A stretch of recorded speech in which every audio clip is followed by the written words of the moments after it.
कार्यक्रम आज है यहाँ बुलाया गया? नहीं, एक तो मैंने कहा कि पूर्ण नियोजित एक कार्यक्रम था, उसके लिए तो हम आप लोगों से मिलने वाले ही थे, लेकिन 4 दिन पहले आप ही लोगों ने आप लोगों की उपस्थिति में एक जन आक्रोश मोर्चा जौनपुर में निकला था, जो श्रीपाल सिंह जी छेम की प्रतिमा है वहाँ से चल करके महात्मा गांधी की प्रतिमा तक लोग आए थे। लोगों ने अपने गुस्से की इजहार किया था। हमने उन लोगों की बातें कही थी और ये कहा था कि रोज़ टेलीविज़न लोग देख रहे हैं कब खबर आएगी, और कल सुबह 6:30 बजे से खबर चलने लगी कि रात में वो काम किया गया जिस काम की अपेक्षा पूरा देश कर रहा था। उन 26 परिवार के माता बहनें कर रही थी, उनके रिश्तेदार कर रहे थे, हम सब लोग कर रहे थे, आप लोग कर रहे थे। और कल 9 ठिकानों पर जिस ढंग से चुन चुन के मारेंगे और उन्हीं को मारेंगे। और जैसे एक ने कहा था, मोदी जी को बोल दो कि हमने मारा है, एक संदेश दिया हमारे सेना के लोगों ने कि उनको कह दो उनके आकाओं को कि मोदी जी ने मारा है। लेकिन मैं फिर कह रहा हूँ कि लंका दहन तो झांकी है, रावण अभी बाकी है। रावण का अंत होने तक न तो भारतीय सेना चुप बैठेगी, न देश के आदरणीय प्रधानमंत्री और देश की जनता चुप बैठेगी। सेना प्रमुख ने कहा कि पिक्चर अभी बाकी है, इसीलिए मैंने ट्रेलर की बात कही कि लंका दहन और रावण के समझो 9 ठिकानों तो हो गए। रावण कटता था देख के कहा जाते थे, 9 कट गए, एक ही बचा है। उस रावण का अंत होने तक न तो भारतीय सेना चुप बैठेगी, न भारत के सरकार चुप बैठेंगे, न तो जनता उत्साह देने के लिए चुप बैठेगी। पंजाब के मुख्यमंत्री ने कुछ कहा था इसको लेकर, उस पर क्या कहना? और कोई चुन्नी नाम, क्या नाम था? चन्नी, अच्छा चुन्नी, हाँ, चरणजीत सिंह चन्नी। बताइए, वो एक पार्टी के प्रदेश के मुख्यमंत्री रह चुके हैं। ऐसे लोग कहीं न कहीं पागलखाने होगा ही, लोग तो पागलखाने में डाल दिए। नहीं तो ऐसे लोगों की पार्टी के मुखिया को क्षमा मांगनी चाहिए, जनता के सामने माफी मांगनी चाहिए। हमारे भारतीय सेना के ऊपर तुम सबूत मांगते हो, शर्म नहीं आती तुमको? और कई लोग कल तक क्या बातें करते थे। इसलिए कम से कम राष्ट्र के मामले में देश को एक रहे, और देश के एक नहीं रहे जनता उनको एक करके रहेगी। ये बयान कितना निंदनीय है, शर्मनाक है। चुल्लू भर पानी डूब मरना चाहिए कांग्रेस के नेताओं को जो बैठ के सुन रहे हैं। यूपी के कांग्रेस अध्यक्ष अजय राय राफेल को लेकर विवादित बयान दिए, चर्चाओं में नींबू मिर्ची डालने की बात। कभी उनका बयान ऐसा अच्छा रहा ही नहीं, विवादित ही है वो, और विवादित बोलते हैं। उनको बहुत गंभीरता से लेना चाहिए, न तो यहाँ के लोग लेते हैं। इस ऑपरेशन का नाम सिंदूर ही क्यों रखा गया? सिंदूर हमारी हिंदू संस्कृति का, हमारी जो बहनें थी जिसका सिंदूर उजड़ गया था, इसीलिए उसका नाम सिंदूर रखा गया। इस ऑपरेशन में देश की बेटियां गई थी बताया जाता है, क्या कहना? बेटियां भी गई थी, बेटियों का भी सिंदूर हो सकता है। उसका सिंदूर तो नहीं रहा ना, हो सकता है लड़कियां जो मरी होंगी, जिनकी हत्या हुई होगी, कल तो कल उनकी ब्याह होने वाली। सिंदूर मतलब हमारी संस्कृति है, हमारा एक कल्चर है, और वो सिंदूर है। और ऑपरेशन सिंदूर जो है वो किसी फिल्म का तो डायलॉग है कि चुटकी भर कीमत की तुम क्या जानो सिंदूर कीमत, लेकिन चुटकी भर कीमत की सिंदूर कीमत वो पाकिस्तान का प्रधानमंत्री क्या जानेगा, उसको क्या मालूम सिंदूर। लेकिन भारत ने उस सिंदूर की कीमत बता दिया। पाकिस्तान के प्रधानमंत्री जब से पहलगाम हमला हुआ तब से लगातार कह रहे थे कि हम तैयार हैं, एटम बम लेके तैयार हैं। जिस दिन ये घटना है उसके बाद अब ये कह रहे हैं कि हमको भारतीय सेना है वो चुपके से रात के अंधेरे में स्ट्राइक किया, मेरे साथ धोखा हुआ है। कैसे तैयार थे? मतलब वो ये तो कहते कौन मरे, उनकी सेना मरी है, उनका सामान्य नागरिक कौन मरा, ये तो कहते हैं। अगर उनके लोग मरे हैं तो क्यों नहीं कह देता कि हमारा पाकिस्तान आतंकवादी देश है? कौन मरा है पता है ना, उनका सेना का आदमी मरा, उनके घर का बच्चा मरा। अरे वो कसाई जो था, कसाब के बाद लोग मसूद अजहर, कल वो कहीं तो ठीक बोल रहा था कि मैं भी बन जाता तो अच्छा होता। कितनी माताएं, कितनी बहनें, कितने परिवार के लोग, किसी की गोद सुनी हो गई, उसको ध्यान नहीं है। आज बोलता मेरा भाई भतीजा मर गया।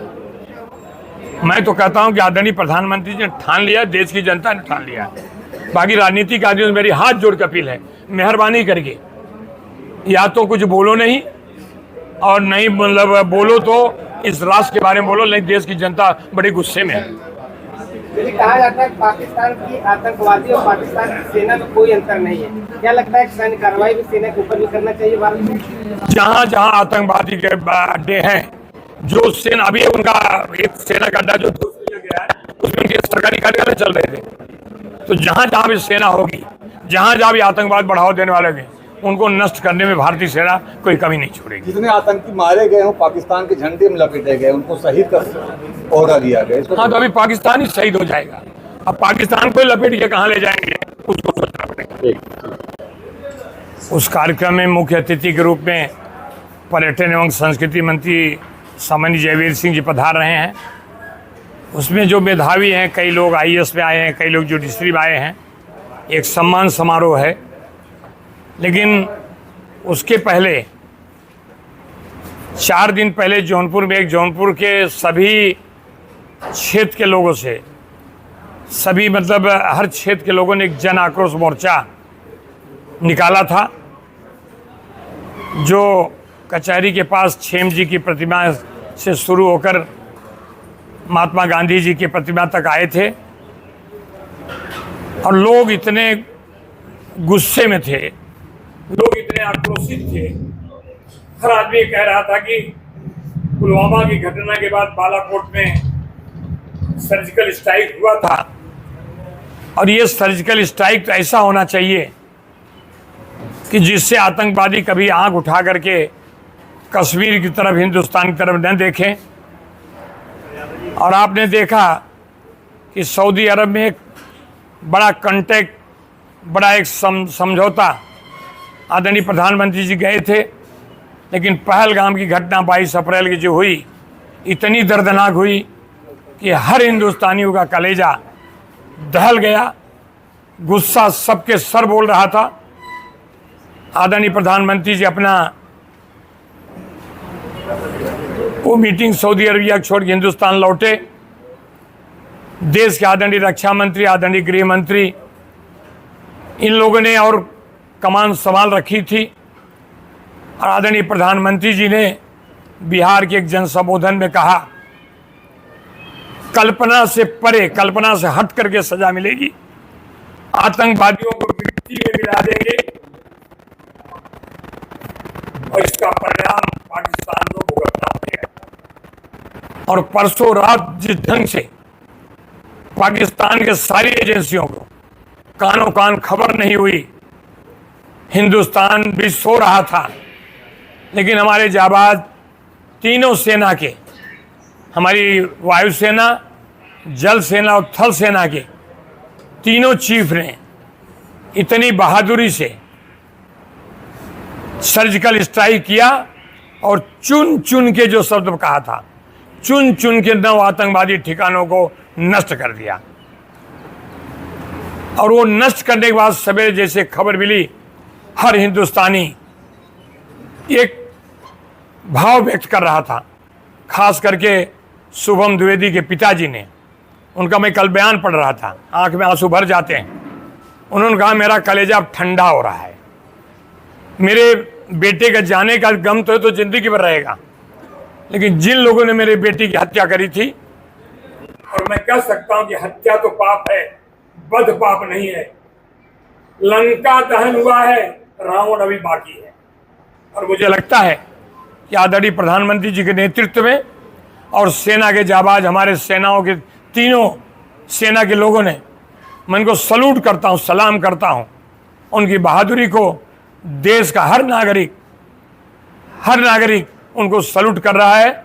हम धन्यवाद देना चाहेंगे आदरणीय देश के प्रधानमंत्री जी को, जिन्होंने जो कहा वो किया, और देश के आदरणीय रक्षा मंत्री राजनाथ सिंह जी ने, और देश के गृह मंत्री आदरणीय अमित शाह जी ने, एक ने आंतरिक सुरक्षा को मॉनिटरिंग किया, एक ने बाहरी सुरक्षा को मॉनिटरिंग किया, और सबकी मॉनिटरिंग प्रधानमंत्री रात भर सोए नहीं थे, जिसका परिणाम है।